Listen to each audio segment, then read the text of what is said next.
So before I begin with this statement here, I have to profess something or confess something.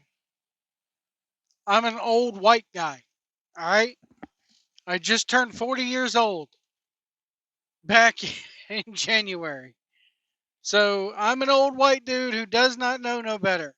I don't listen to modern music. Can't remember the last time I don't do a Spotify. I don't do Apple Music or whatever they're calling the latest thing nowadays. I can't remember the last time I turned on a radio for music. So I'll admit the only reason why I know who the only I'm laughing at myself here because it's funny. The only reason why my fat ass knows who a Travis Scott is because I think McDonald's named a damn Big Mac meal or something after him last year. That's it. McDonald's has a real bad habit of naming meals after people who probably do not eat their food.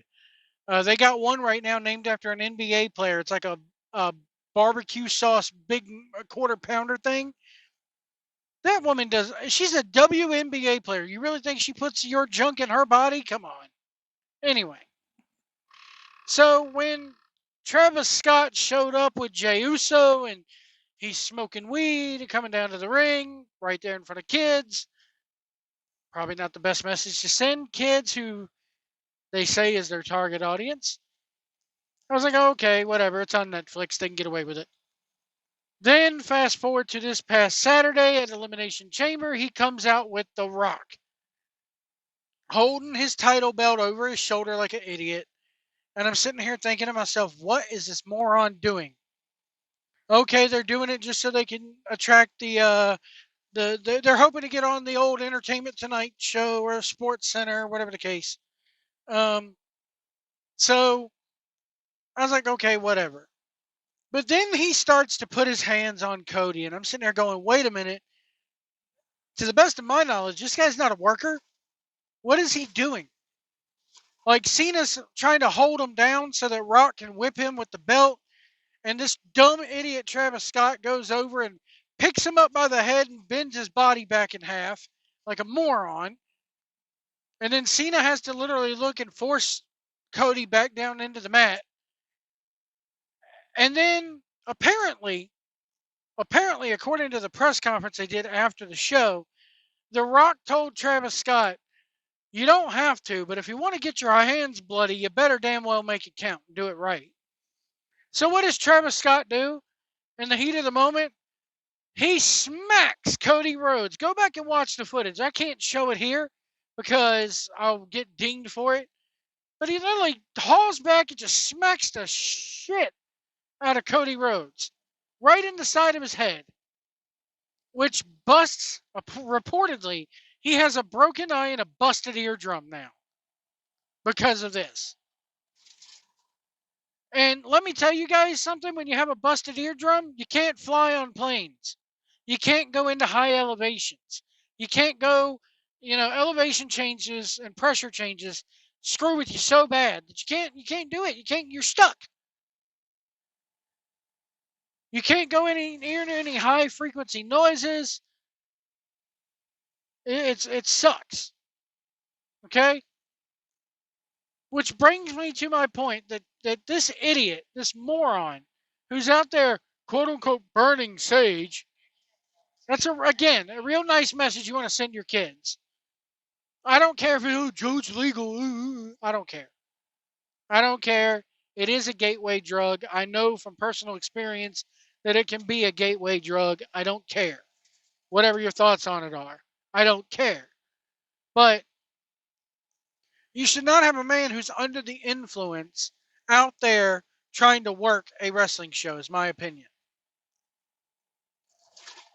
This man could have done way more damage than what he did. But he what were they thinking letting this moron in the ring? What were they thinking? Now, according to Fightful, Sean Ross Slap is what I call him because he has a face that just makes you want to smack him upside the head. There you go. There's a guy for Travis Scott to smack around. Old Sean Ross slap.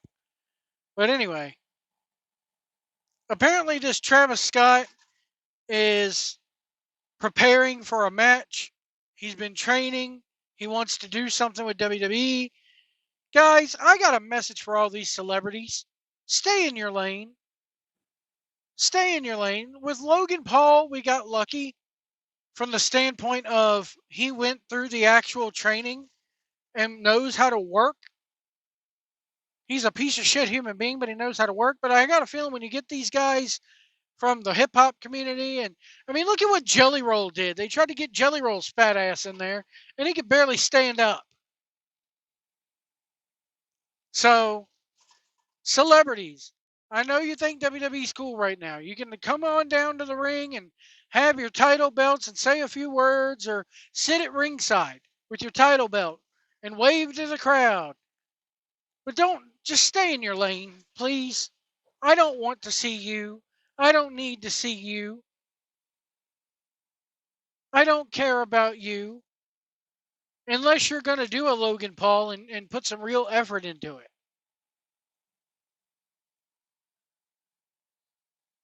I mean, there's a reason why, Liberace didn't cut an angle at WrestleMania 1. Can you imagine Liberace, rest his soul, scrapping it around with the Hulk Hogan and Paul Orndorff and all them? No, all he did was show up with the Rockettes, jump around a little bit, and that was it. If you want to come and perform a song, go ahead, do it. But I think you guys need to stay in your lane and realize it's not for you. It's not for you. I wouldn't, it's just like all these wrestlers who try to get involved in Hollywood and singing and all this. 9 times out of 10, they suck at it. Stay in your lane, people. Anyway, folks, that's going to do it for this video. We will see you down the road.